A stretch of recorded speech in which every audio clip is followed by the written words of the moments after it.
बिस्मिल्लाहिर्रहमानिर्रहीम। अक्सर हम देखते हैं कि उम्रे पर जाने वाले अफराद तवाफ़ के दौरान तवाफ़ शुरू होने से पहले ही अपने दाहिने कंधे को खुला रख देते हैं और एहराम की चादर को बगल के नीचे से निकालकर बाएं कंधे पर डाल देते हैं। इस अमल को शरीयत मुतहरा की इस्तिलाह में इत्तिबा कहा जाता है। इत्तिबा का जो अमल है ये उस तवाफ़ में सुन्नत है कि जिस तवाफ़ में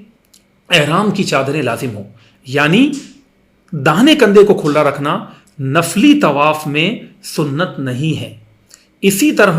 दाहिने कंधे को खुला रखना, इस्तिबा का अमल करना तवाफ़ के दौरान ये उस तवाफ़ में सुन्नत है कि जिसके बाद सही हो। तो इसकी एक आसान सी मिसाल उम्रा है कि उम्रा करने वाले शख्स पर तवाफ़ की चादरें पहनना भी लाजिम है कि वह हालत एहराम ही में तवाफ़ करेगा और इस उम्रे के तवाफ़ के बाद उसे सई भी करनी है।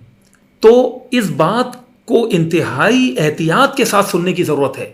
कि कई मरतबा हम ये देखते हैं कि सुन्नत पर अमल करते हुए उम्रा करने वाले अफराद वो इस्तिबा कर लेते हैं, दाहिने कंधे को खुला रखते हैं, लेकिन तवाफ़ के साथ फेरे मुकम्मल कर लेने के बाद भी वो अपने दाहिने कंधे को खुला ही छोड़ देते हैं। जबकि अब शरीयत मुतहरा का हुक्म ये है कि क्योंकि तवाफ़ के बाद की 2 रकतें पढ़ना वाजिब हैं और उस वक्त बंदा जब तवाफ़ की 2 रकतें पढ़ रहा होता है तो वह हालत नमाज में होता है, तो इन 2 रकतों को पढ़ने से पहले उसे एहतियात करते हुए, याद रखते हुए अपनी इन एहराम की चादरों को जो है सही कर लेना चाहिए और अपने दाहिने कंधे को छुपाकर तवाफ़ के बाद की 2 रकतों को अदा करना चाहिए। इस मसले की वजाहत हमने इसलिए ज़रूरी समझी कि कई लोग इस्तिबा की सुन्नत पर अमल तो करते हैं लेकिन वो भूल जाते हैं और तवाफ़ मुकम्मल होने के बाद भी वो मर्द हजरात अपनी 2 रकत तवाफ़ के बाद की जो अदा कर रहे होते हैं उसमें भी अपने कंधे को खुला छोड़ देते हैं और इसी तरह नमाज पढ़ रहे होते हैं, जबकि ये अमल मकरूह है, यानी शरीयत मुतहरा में ये नापसंदीदा अमल है। लिहाजा ऐसे हुज्जाज कराम जो तवाफ़ के बाद सई भी करने का इरादा रखते हैं उन्हें चाहिए कि वो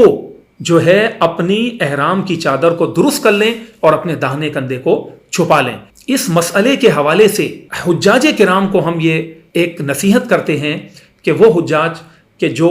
हज क़िरान कर रहे होते हैं और उसमें तवाफ़ क़ुदूम कर रहे होते हैं, इसी तरह ऐसे हुज्जाज किराम के जो तवाफ़ ज़ियारत के बाद सही का इरादा रखते हैं तो उनके लिए भी